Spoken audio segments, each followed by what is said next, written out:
நான் உங்கள் மாயன் செந்தில்குமார். இன்னைக்கு நம்ம பார்க்கக்கூடிய மிக முக்கியமான ஒரு பதிவுன்னு கேட்டிங்கன்னா, தங்கம் பணம் சேர்வதற்கும் இதுக்கு ஒரு ஐஸ்வர்யம் தேவைப்படுது, ஒரு ஈர்ப்பு தேவைப்படுது, மிக முக்கியமாக ஒரு எக்ஸ்ட்ரீம் பவர் பாயிண்ட் தேவைப்படுது. அதுதான் லக். இந்த லக் எது எதெல்லாம் இருக்குது அப்படிங்கிறது தான் சித்தர்கள் பார்த்திங்கன்னா பரிமாணமாக சில மூலிகைகள் சொல்லியிருக்காங்க. அது இல்லாமல் மனம் ஒத்த சில சங்கல்பம், அதேமாதிரி சரணாகதியோட கடவுளோடு இணக்கமான இணங்கி நிற்பது, முக்கியமாக நம்பிக்கை. நம்பி கை வைக்கிற எந்த விஷயமும் தோல்விக்கான எந்த விஷயம் கிடையாது. நம்பிக்கையினால சரணாகதிக்கு இன்னொரு பேர்.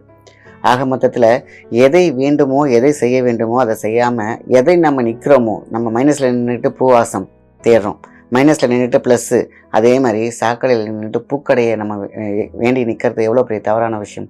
நிற்கிறது சாக்கடை, அப்போ சாக்கடை வடந்தால் அடிக்கும். பூக்கடை வேணும்னா பூக்கடையிலேருந்து நவரணும். ஜஸ்ட்டு சொல்லிடலாம், நீ வாப்பா, ஜஸ்ட்டு நீ திங்க் பாசிட்டிவ்னு சொல்லிடலாம். ஆனால் அவ்வளோ சீக்கிரத்தில் முடியாது.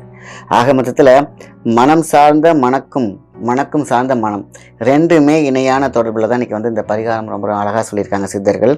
எப்போ பார்த்தாலும் பணம் பொருள் பற்றியே பேசுனா என்னென்ன விஷயங்கள்லாம் இருக்குது, ஏன் இது மட்டும்தான் ஒரு மனுஷனுக்கு முக்கியமாக? மனம் கோணாமல் இருந்தால் பணமும் தானாக வந்துவிடும், மனம் சரியாக இருந்தால் பணம் தனியாக வரும். இதுதான் வாழ்க்கையில் ஜெயிச்சவங்களோட ஃபார்முலா. இந்த ஒருநிலைப்படுத்துதல் அப்படிங்கிறது ரொம்ப ரொம்ப முக்கியம். ஆனால் முடியுமா இந்த காலத்தில்? முடியாது. அதனால தான் முடியாது அப்படிங்கிறதுக்கு காரணம் நம்முடைய வேலை பளு. வேற மற்றபடி நினச்சா யார் எது வேணாலும் செய்து முடிக்கலாம். ஆக மொத்தத்தில் நம்மளோட நம்பிக்கை, த எக்ஸ்ட்ரீம் பாயிண்ட் ரொம்ப முக்கியம். பரிகாரம் என்பது மிக முக்கியம். இறைவனால் கொடுக்கப்பட்ட ஒரு மிகப்பெரிய நிவர்த்தி, சித்தர்களால் கொடுக்கப்பட்ட நிவர்த்தி. இந்த தீ எரியுது பார்த்திங்களா, நிகராக சில விஷயங்கள் அதற்கு நிகராக இன்னொரு விஷயத்தை கொடுக்குறாங்க. துன்பத்தை போக்கி இன்பத்தை கொடுக்குறாங்க. இதுதான் விஷயம். அதனால தான் நீடித்த ஒரு புகழ், நீடித்த ஒரு மிக அழகான வாழ்க்கை, இதுதான் எல்லோரும் எதிர்பார்க்குற ஒரு விஷயம். ஸோ பரிகாரத்துக்கு வருவோம். ஆவாரம்பூ அப்படிங்கிறது, ஆவாரம்பூ இருந்தால் ஆவாத காரியம் இல்லைன்னு சொல்கிற அடிக்கடி இந்த வார்த்தை நமக்கு அதுக்கான சக்தியே வைப்ரேஷன். அதனால் ஒரு வெள்ளை துணி எடுத்துக்கோங்க, அது சுக்கரனுக்குரியது வெள்ளை. ஸோ அப்போ என்ன பண்ணுறோம், ஆவாரம்பூ ஒரு கைப்பிடி, அது காஞ்சது நாட்டு மருந்து கடையிலே கிடைக்கிது, இல்லை ஃப்ரெஷ்ஷாக வச்சாலும் ஓகே தான், அது காஞ்சாலும் தவறில்லை. அடுத்தது கஸ்தூரி மஞ்சள். இந்த கஸ்தூரி மஞ்சள்ங்கிற வார்த்தையே எல்லாத்துக்கும் பிடிக்கும். கஸ்தூரி அப்படிங்கிறது பார்த்திங்கன்னா எவ்வளோ உன்னதமான ஒரு விஷயம். அந்த கஸ்தூரி மஞ்சளை ஒரு ஸ்பூன் உள்ளே போட்டுக்கோங்க. ஆவாரம்பூ, கஸ்தூரி ப்ளஸ் ₹1 காயின், அவ்வளோதான். அழகாக என்ன பண்ணுறீங்க, முடித்து வச்சுக்கிறீங்க. அதாவது ஒரு மஞ்சள் நூல் காப்பு கட்டுற மாதிரி 4 சைடும் மடித்து பத்திரமா நம்மளுடைய குலதெய்வத்தை மனதில் வைத்துக்கொண்டு எந்த காரியம் செய்தாலும் குலதெய்வத்தின் சக்தி மிக முக்கியமானது.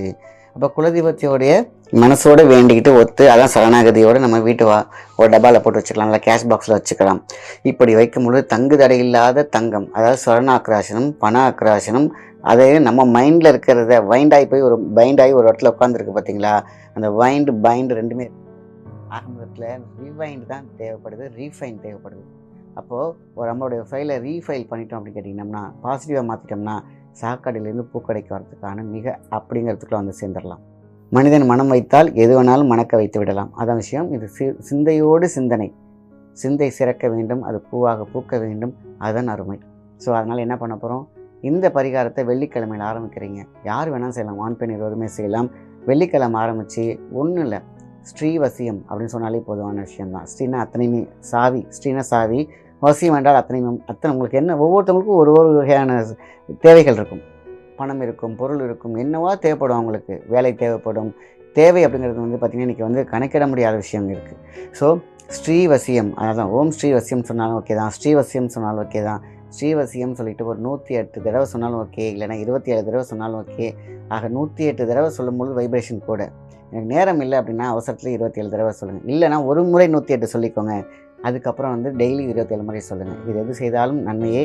ஸோ நம்ம காயினை நம்ம இந்த பூவோட கஸ்தூரி மஞ்சளோடு சேர்த்து வைக்கும் பொழுது வெள்ளிக்கிழமை அழகாக குளித்து விட்டு நம்மளுடைய குலதெய்வத்தை வேண்டிக் கொண்டு, நான் இந்த முடிச்சை கட்டி வைக்கிறேன், எனக்கு என்னுடைய முடிச்சு படுமுடிச்சியாக இருக்கக்கூடிய தடைகளை அவிழ்த்து விட வேண்டும், நான் இந்த முடிச்சு போடுறேன், நீ அந்த முடிச்சு அவுத்துருங்க கடவுளே அப்படின்னு சொல்லிவிட்டு நீங்கள் இந்த பரிகாரத்தை செஞ்சு நம்ம கேஷ் பாக்ஸில் வச்சாலே போதுமான விஷயந்தான்.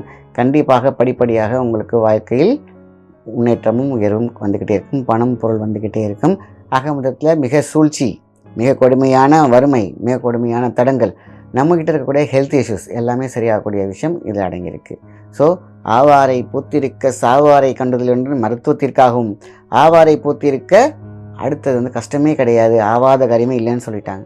நம்ம பாருங்கள், ரெண்டுக்குமே மருத்துவம் ரெண்டுக்குமே அடித்தாங்க பாருங்கள், ஒரு அந்த அப்பாயின்மெண்ட் ஆடுங்கிற மாதிரி.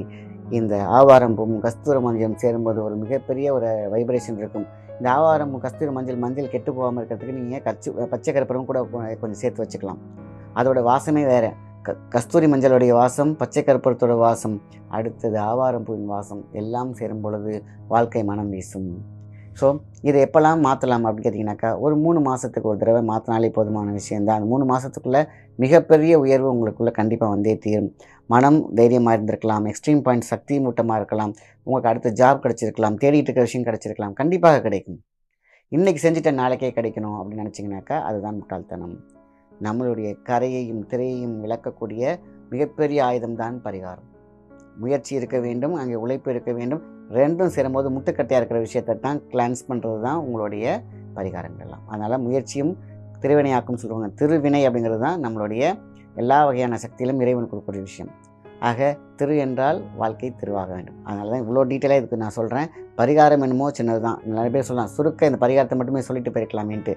ஆனால் அதோடைய தத்துவத்தை அழகாக சொல்லிட்டோம்னாலே இது ஏன் நம்ம செய்யணும், சரணாகதியோட செய்யணுங்கிற விஷயம் புரியுங்கிறதுக்காக தான் கொஞ்சம் டீட்டெயிலாக சொல்லிவிட்டு பரிகாரத்தை சொல்லியிருக்கேன்.